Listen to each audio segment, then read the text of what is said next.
Widely regarded as the beginning of the Cold War, the Korean War is often also known as the Forgotten War. Having taken place between World War II and the Vietnam War, the loss of historical significance is easy to conceptualize. However, this lapse in memory of history is unfortunate, given the significance of the war to the future of America. Initiation of the Korean War.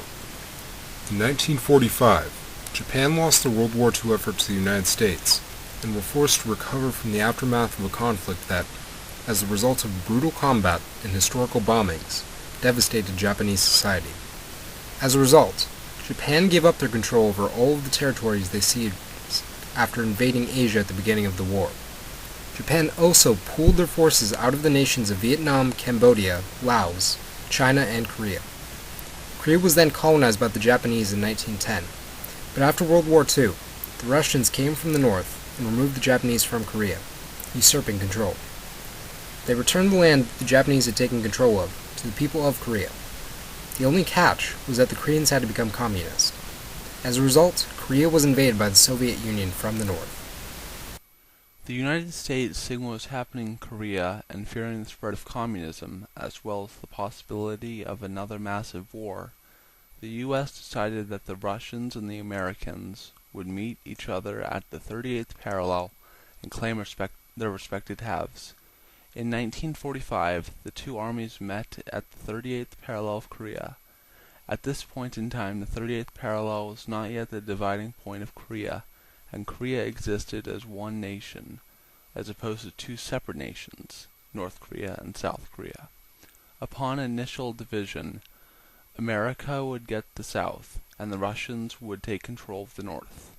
This split later evolved into what are today known as North Korea and South Korea. The Korean War officially started in 1950. At the beginning, the Allies had better forms of technology, such as jets, bombs, and napalm available to them. In retaliation, communists from the north sent massive rushes of troops to the battlefield in hopes of winning the war. As a result of the United Nations bombing runs, over 3 million people died within 3 years.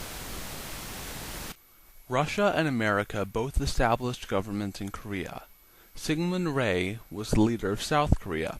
Kim Il-sung was nominated by Russia to be the leader of the newly formed northern region of the country. Each of the leaders were nationalists who hoped to reunite Korea under their respected halves. This meant that the North Korea people wanted the South Koreans to join them, and the South Koreans wanted the North Koreans to join them. On the 25th of June 1950, the Korean War officially began. Kim Il-sung decided that Korea was meant to be united under North Korea, and he ordered his men across the 30th parallel into South Korea. The South lost quickly, due to over 230 Russian tanks that Russia sent to support the North. The UN saw that the North was being very hostile to the South Koreans, and supported the South against the North. General Douglas MacArthur was at the helm of the UN forces. MacArthur already had a decorated military past, having already commanded the American troops that defeated the Japanese in World War II. In the beginning of the war, there were many losses for the South, and the capital was quickly captured by Northern troops. With Russian support arriving from the North and many UN troops having not arrived in Korea yet, there was no way for the South Korean forces to fight back against the tanks that Russia had gifted to the North Koreans.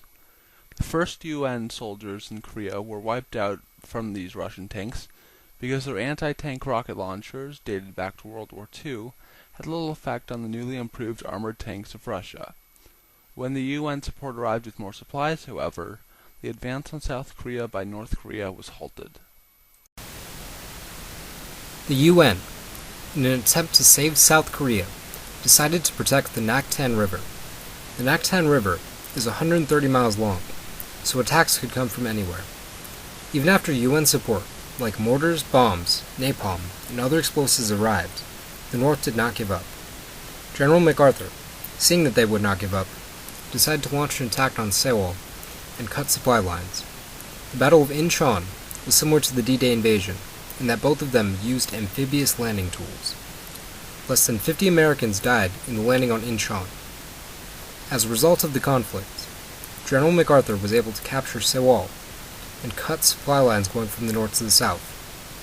This allowed for a new front of battle, an invasion on North Korea. As MacArthur broke the supply lines that clothed, fed, and fueled the north, the South Koreans were able to go on the offensive and start moving north. To counter the Russian tanks, over 500 UN tanks were delivered to the south. New technologies like the F-9 Panther were used to suppress the North in the air. MacArthur, backed by Syngman Rhee, launched 2 assaults on the north. One was a military march straight north of Seoul to Pyongyang, the capital of North Korea, and a second invasion took place at Wonsan. This landing was not a success, however. The South Koreans were able to push the North Koreans back up to the border with China. For many in the South, this was a time to celebrate because victory was theirs for the taking. All of these hopes for a short war were dashed, however, when China entered the war and allied with North Korea, bringing in over 200,000 fresh troops. In retaliation, MacArthur bombed the border between China and North Korea, destroying the supply lines. China responded to this by sending out its own jets, and ended the UN air supremacy. The UN forces then overextended as they wanted to take control of all of Korea. Chinese ground troops then attacked from all sides, forcing retreats. Over 10,000 soldiers died within the first few days of the attack. Pyongyang was then abandoned. During the march south and away from the border with China, many UN soldiers were captured, and the ones who were not captured had to march through great obstacles to escape the Chinese. Conditions complicated the fighting to an even greater extent, as temperatures were always in the negatives. Airdrops were the only ways to get supplies to the troops, and even this method proved difficult. The freezing temperatures of the area affected both armies, leading to heavy losses of life. Eventually, the steady Chinese advance south overtook the UN defenders, and Seoul fell to the north. New strategies halted the advance of Chinese forces. Chinese supply lines were too far away, and the undersupplied soldiers of China were pushed back up north. With renewed confidence and morale, the UN forces once again advanced towards the 30th parallel. Seoul was once again secured. On the 10th of March, 1951, UN diplomats met with northern delegates to call for a ceasefire. Fighting continued until 1953. Until this time, both sides dug trenches and proceeded with trench warfare. During this time, several new tactics were enacted. Operation Strangle attempted to shut off all supplies to the north, effectively weakening the forces of the Chinese. On the 11th of April 1951, President Truman relieved General MacArthur of his position as the Supreme Commander in Korea. He did this for numerous reasons. MacArthur had crossed the 30th parallel, believing the Chinese would not enter the war.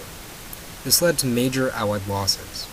He believed that whether or not the UN forces in Korea used nuclear weapons should be his own decision, not the President's. MacArthur had also threatened to destroy China unless it surrendered. This stemmed from MacArthur's own belief that total victory was the only way to win a war honorably. Truman held a different opinion, and felt that a truce and orderly withdrawal from Korea was a more viable solution. MacArthur was the subject of congressional hearings in May and June of 1951. These determined that he had defied the orders of the President, and thus had violated the United States Constitution. In 1953, both armies started to trade prisoners of war in the hopes of creating a ceasefire. On the 27th of July, 1953, delegates from the UN and from the North agreed to a truce and ended the Korean War.